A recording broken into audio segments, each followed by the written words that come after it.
leather that I purchased from an online store in the Netherlands, and I do think they fit the aesthetic of a beautiful Japanese handmade knife very well. I believe they're from a company called Wunschleder, which is German. A German company called Wunschleder, which means wish leather.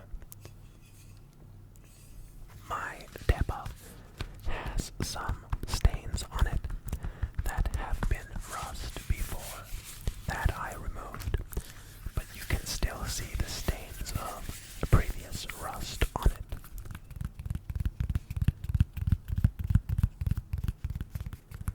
These leather sayas make some beautiful, deep sounds when getting tapped on. I love the sound of the tapping on these leather sayas. First, we'll need to check the sharpness of the knives prior to sharpening, and it looks like they're quite sharp already.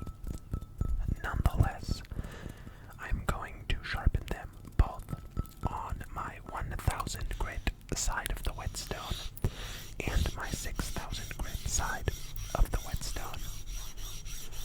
First, I decided to flatten the Whetstones a bit this time around with a 400 grit diamond plate.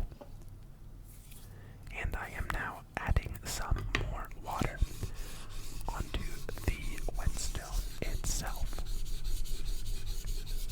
Both of these knives are traditional Japanese knives, so they are made for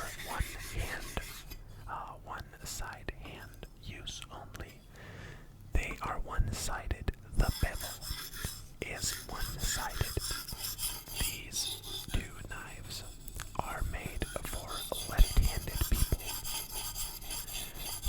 And while you could use them as a right-handed person, it's just really, really not that good. You just really don't want to use it as a right-handed person. But on the positive side, as a right-handed person, it is very easy to find single bevel knives, while as a left-handed person like myself, it is quite hard to find single bevel knives such as these. This Deppa, for example, this Deppa is 18 centimeters in length, and I purchased it from a shop in the United Kingdom. But sadly, by the time I purchased it, the UK had already left the European Union, and I had to pay some import taxes on it.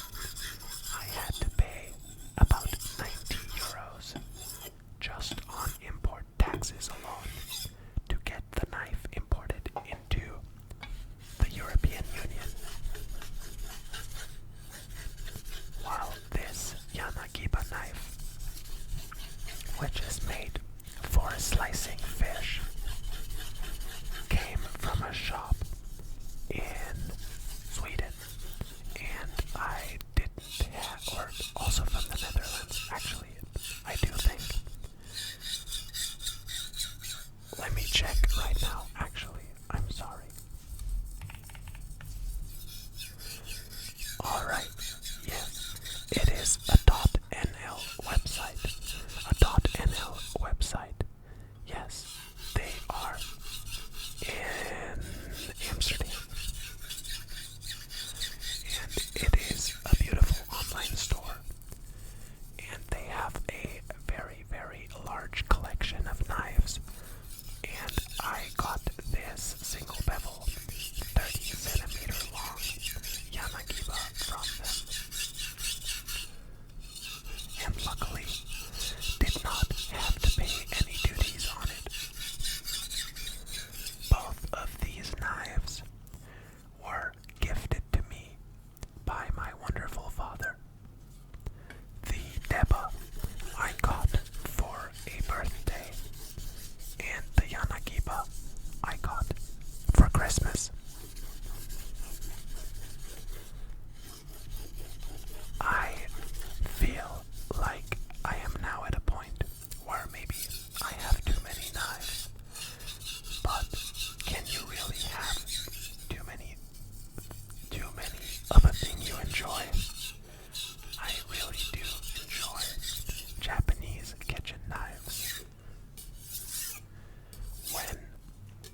6000 grit side of the whetstone, which sounds much smoother and not as high-pitched when sharpening because the stone is much finer and does not produce such a loud scratching noise when scraping against the metal.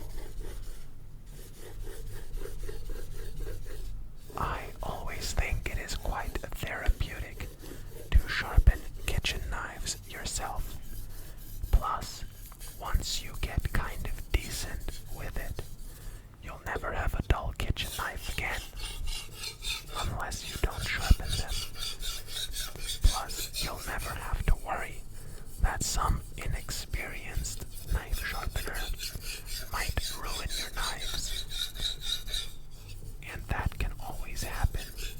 And wouldn't that be a real pity? I think that would be a real pity. We are now almost finished with sharpening the yanagiba.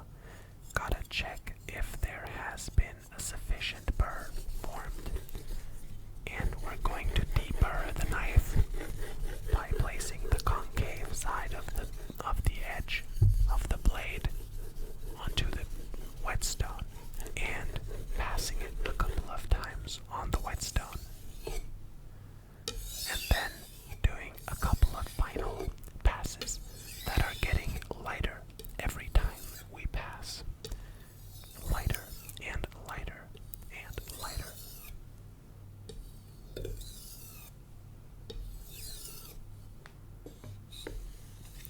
It also looks like my knife handles have gotten quite grimy and gunky.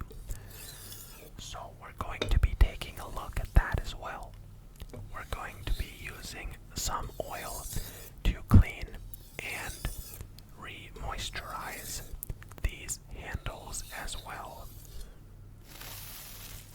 Time to get rid of the saran wrap protecting the wooden table.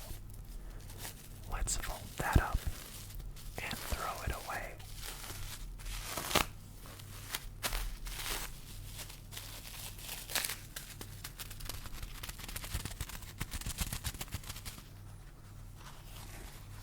Here I have a sheet of paper towel that I am going to use some Japanese blade oil on. I'm going to spritz it with some, I think it is called tsubaki oil, if I am not mistaken.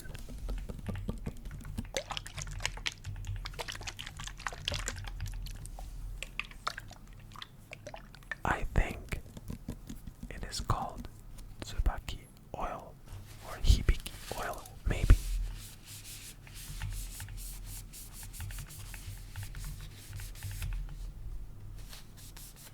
No, hibiki is a Japanese whiskey. Never mind. But this is an oil actually made for the blades, for the carbon steel blades. So if you don't use them a lot or frequently, you can put some oil onto the blade and it will prevent rusting. But I mostly use it for my knife handles to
Usually when people do this tomato test, they take a slice of tomato off of the tomato so it sticks to the cutting board. Otherwise, it would be very, very hard for this to work if the tomato was just rolling around.